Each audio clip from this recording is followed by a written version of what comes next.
Assalamualaikum warahmatullahi wabarakatuh. Perkenalkan, nama saya Triana Vita Apriliani, mahasiswi pendidikan IPS 2018 Universitas Pendidikan Indonesia.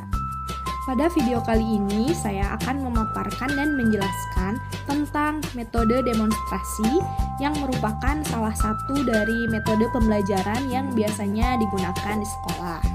Nah, sebelum kita mengetahui lebih lanjut lagi bagaimana metode demonstrasi itu, sebelumnya kita harus mengetahui apa sih metode pembelajaran. Nah, metode pembelajaran menurut Syaiful Bahri Jamaran dan Aswan Zain, metode adalah suatu cara yang digunakan untuk mencapai tujuan yang telah ditetapkan. Sedangkan menurut Sanjaya Wina, metode adalah cara yang digunakan untuk mengimplementasikan rencana yang sudah disusun dalam kegiatan nyata agar tujuan yang telah disusun itu tercapai secara optimal. Menurut beberapa ahli tersebut, dapat disimpulkan bahwa metode ini merupakan suatu cara yang diatur dan terpikir dengan baik untuk mencapai tujuan yang telah ditetapkan. Nah, untuk metode pembelajaran itu sendiri, yaitu merupakan suatu proses yang sistematis dan teratur yang dilakukan oleh pendidik dalam penyampaian materi kepada muridnya. Dengan adanya cara ini, maka diharapkan proses belajar mengajar bisa berjalan dengan baik. Metode pembelajaran itu sendiri sangat banyak jenisnya. Nah, pada kesempatan kali ini saya akan menjelaskan mengenai metode demonstrasi. Metode demonstrasi merupakan metode penyajian pelajaran yang memperagakan atau menunjukkan kepada peserta didik tentang suatu proses, situasi, atau benda tertentu, baik sebenarnya maupun hanya sekedar tiruan saja.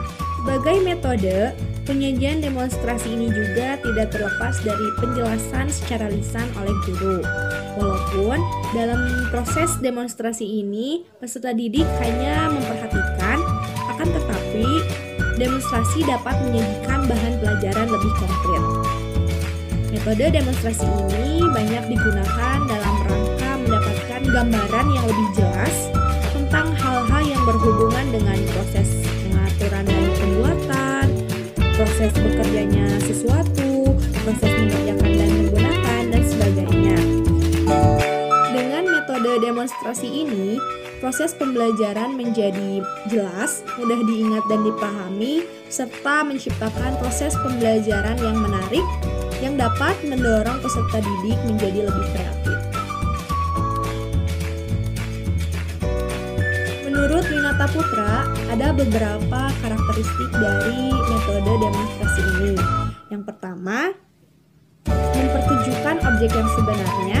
Yang kedua, adanya proses peniruan. Yang ketiga, adanya alat bantu yang digunakan dalam proses pembelajaran. Dan yang terakhir, memerlukan tempat yang strategis yang memungkinkan seluruh siswa berperan aktif dalam proses pembelajaran. Untuk melaksanakan metode demonstrasi, ada beberapa langkah yang harus dipahami oleh guru sebelum ia menggunakan metode tersebut. Dimulai dengan adanya uji coba dan pelaksanaan oleh guru, lalu diikuti oleh murid, serta adanya evaluasi pada saat di akhir pembelajaran. Menurut Wina Sanjaya, ada beberapa langkah yang perlu dipersiapkan oleh guru pada saat melakukan metode demonstrasi. Yang pertama, tahap persiapan. Pada tahap persiapan, ada beberapa hal yang perlu diperhatikan oleh guru. Yang pertama, tujuan yang harus dicapai setelah proses demonstrasi berakhir.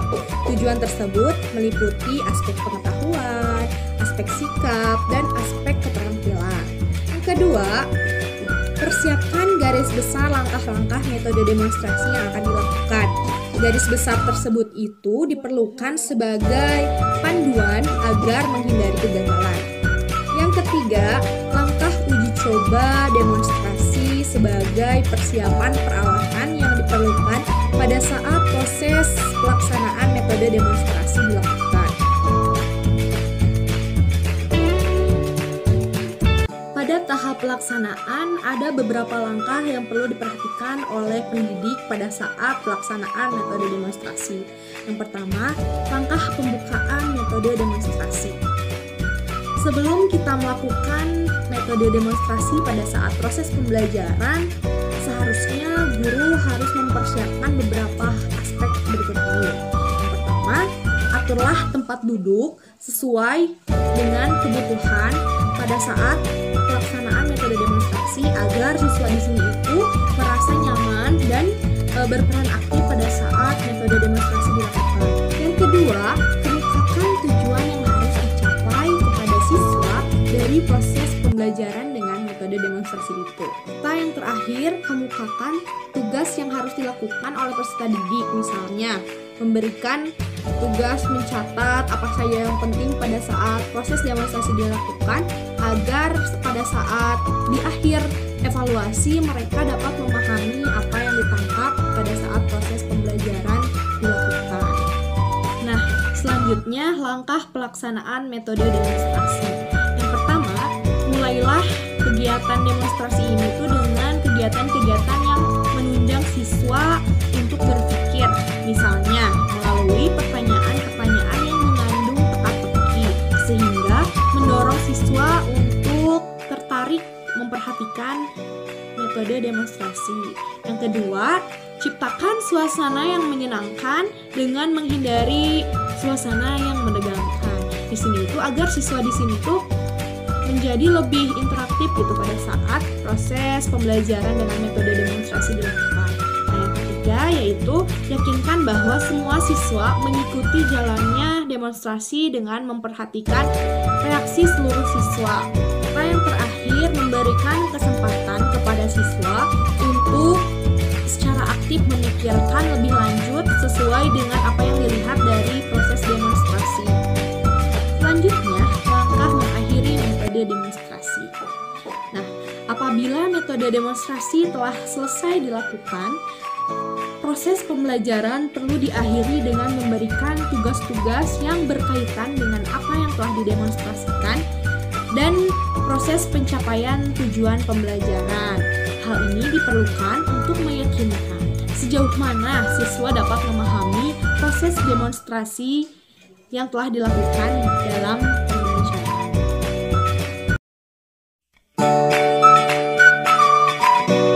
Warahmatullahi wabarakatuh.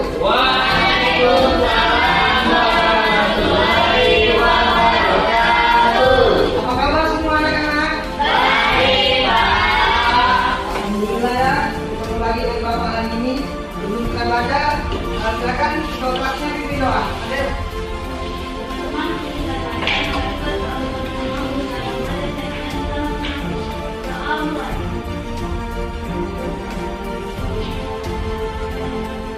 Apakah ada yang sudah hadir hari ini? Alhamdulillah ya, semua sehat bisa hadir hari ini. Siapkan alat tulisnya dan alat buku-bukunya untuk berbagai hari ini. Kata yang berhubungan dengan pemilihan bersama. Ada yang coba jelaskan bagaimana kamu dipilih? Saya dipilih dari suara teman. Hari ini kita akan belajar tentang bentuk-bentuk keputusan bersama. Semangat ya. Yang pertama itu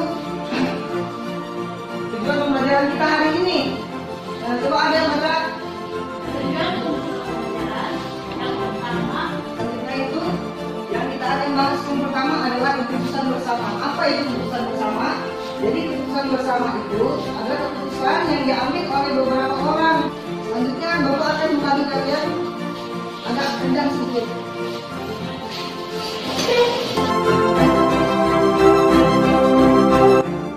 Coba pilihan apa?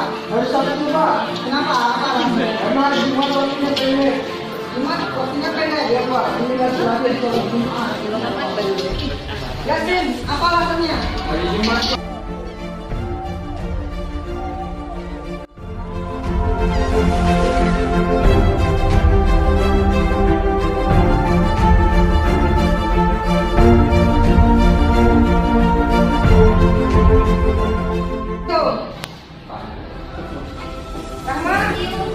Sio.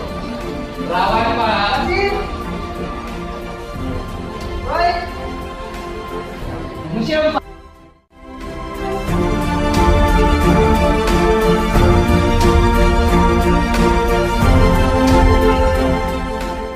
Voting itu dilakukan jika musyawarah untuk mufakat itu tidak mencapai kata mufakat.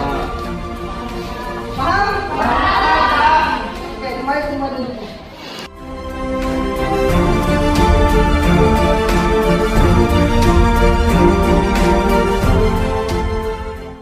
Bertanya sedikit mengenai apa yang telah kita pelajari hari ini.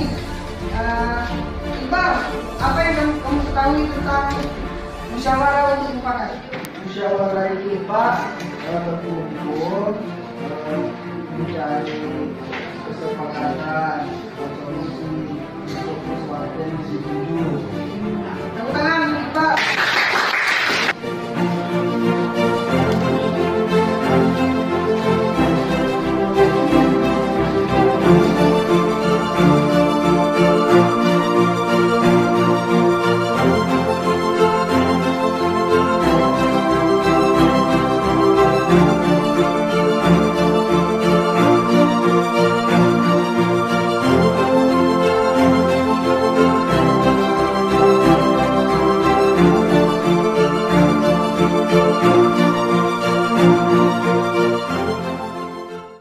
Asma, coba apa yang kita pelajari hari ini?